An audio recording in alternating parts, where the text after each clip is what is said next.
কি গো শোনো না, বলছি তুমি রাগ করো না। হ্যাঁ, তুমি এখানে একটা সই করে দাও না। কিসের জন্য? আরে এটা আমাদের মামামের স্কুলে ভর্তি হওয়ার অ্যাডমিশন ফর্ম, এখানে একটা সই করে দাও। এই শোনো। আরে কিসের শোনো? আর কোনো কথা শোনা নেই তোর থেকে। তোর বিষয় আশায় সয় সম্পত্তি সব আমার নামে লিখাই নিছি। আজকের থেকে তুই পথের ভিখারি, বুঝতে পারলি?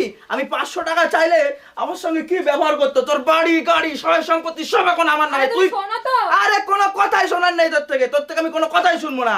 আমি 500 টাকা চাইলে আমার সঙ্গে চাকরের মতো ব্যবহার করতি তুই। কি বলে? এবার থেকে যদি তুই 5 টাকা দরকার পড়ে না, সেই টাকার জন্য তুই আমার পায়ে পড়বি, আমি তোর পায়ে না, বুঝছিস? আরে তোমার পেনে কালি নেই, আমি সাইন করতে পারিনি। বাবু বাবু, আমি তোমার সাথে প্র্যাঙ্ক করছিলাম বাবু। আমি তোমার সাথে প্র্যাঙ্ক করছিলাম, আমার ভুল হয়ে গেছে। হয়ে গেছে নাটক করা, এবার জিনিসপত্র নিয়ে বেরিয়ে যাও। এই না না না না না, আমার বাড়িতে বের করে দিলে আমি কোথায় গিয়ে থাকবো? যাও যাও যাও, তাড়াতাড়ি বেরো বেরো। আমি তোমার সাথে প্র্যাঙ্ক করছিলাম।